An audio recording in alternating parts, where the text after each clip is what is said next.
India's deadliest case 2024 Udaipur 33-year-old భానుప్రియని తన husband ఇంట్లోనే దారుణంగా చంపేశాడు. ఎందుకు? ఇక్కడ మనకి 3 అన్ఆన్సర్డ్ క్వశ్చన్స్ ఉన్నాయి. ఫస్ట్, అసలు భానుప్రియ బాడీని ఏం చేశాడు? అండ్ సెకండ్, చంపి 4 ఏళ్ళు అవుతున్నా ఇంతవరకు ఎవరికి దొరకలేదు ఎందుకు? అండ్ థర్డ్, ఇంతకీ రాహుల్కి శిక్ష పడిందా లేదా?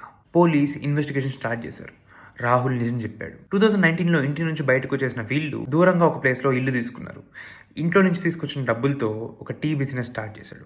అంతవరకు అన్నీ బాగున్నాయి. మెల్లగా రాహుల్కి భానుప్రియ పైన పొసెసివ్నెస్ ఎక్కువైంది. బయటకు వెళ్ళడం ఆపిచ్చేశాడు, ఫోన్స్ యూజ్ చేయడం ఆపిచ్చేశాడు, సోషల్ మీడియా యూజ్ చేయడం ఆపిచ్చేశాడు. ఇలా భానుప్రియకి బయట ప్రపంచంతో ఉన్న కాంటాక్ట్ని మెల్లమెల్లగా కట్ చేస్తూ వచ్చాడు. ఆ పొసెసివ్నెస్ మెల్లగా ఇన్సెక్యూరిటీగా మారింది. భానుప్రియని ఇంటి నుంచి బయటకు కూడా అడుగు పెట్టలేదు. Windows close. మార్నింగ్ వర్క్ వెళ్ళేసి ఈవినింగ్ ఇంటికి వచ్చేంత వరకు భానుప్రియ ఇంట్లోనే హౌస్ అరెస్ట్ లాగా ఉండాలి. కానీ ఒకరోజు భానుప్రియ రివర్స్ అయింది. ఏమైంది? లాక్డౌన్ కారణంగా ఆ సిటీలో ఉన్నవారు అందరూ వాళ్ళ ఓన్ హౌసెస్కి వెళ్తున్నారని చెప్పి మనం కూడా వెళ్దామని చెప్పి గొడవ వేసుకునింది. ఆ గొడవతో రాహుల్ ఒప్పుకోలేదు. వాళ్ళిద్దరి మిడిల్లో ఈ ఫైట్ పెద్దదైంది. సో భానుప్రియని వాల్ పైకి తోసేటప్పటికి హెడ్ ఇంజురీ కింద పడింది. అక్కడితో ఆగాడా? లేదు. తన గొంతును గట్టిగా అదిమి చంపేశాడు. చంపేశాక ఏం చేశాడు? బాడీని ఎలా అయినా ఎవరికి తెలియకుండా దాచాలని చెప్పి 1300 episodes of crime petrol series చూశాడు. అన్ని నోట్స్ రాసుకున్నాడు.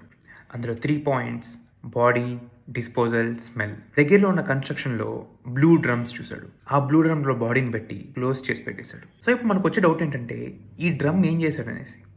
డ్రమ్ ఏం చేయలేదు. డ్రమ్ 3 years తన ఇంట్లోనే పెట్టుకున్నాడు. ఇలా 3 years అయిపోయాక ఓ రోజు రాహుల్కి ఫోన్ వచ్చింది. మీ ఇంట్లో ఇట్లా స్మెల్ వస్తుందని చెప్పేసరికి డోర్ ఓపెన్ చేస్తే ఆ డ్రమ్లో ఉన్న ఒక బ్లాక్ లిక్విడ్ బయటకు వస్తుంది. ఆ లిక్విడ్ ఏంటి? ఈ బాడీ డికంపోజ్ అయిపోయేసి అందులో ఉన్న కెమికల్స్ వల్ల ఒక లిక్విడ్ ఫామ్ అయ్యి ఆ లిక్విడ్ వస్తుంది.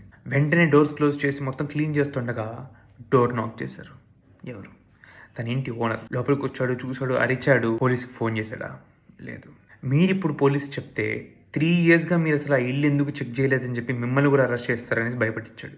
ఆ ఓనర్కి రూల్స్ గురించి, సిస్టమ్ గురించి అంత నాలెడ్జ్ లేకపోవడంతో ఇద్దరు కలిసి దూరంగా ఆ బాడీని తీసుకెళ్ళి ఒక చోట కాల్ చేశారు. సో మరి రాహుల్ దొరికాడా లేదా? రాహుల్ అన్ని కరెక్ట్గా చేశాడు. కానీ తన ఇంట్లో ఆ బ్లూ డ్రమ్ అట్లే ఎత్తి పెట్టుకున్నాడు. ఆ ఇన్వెస్టిగేషన్లో ఆ ప్లేస్లో హెయిర్ శాంపిల్స్, ఇంటి ఫ్లోర్ పైన ఆ బాడీ DNA అన్నీ దొరికాయి.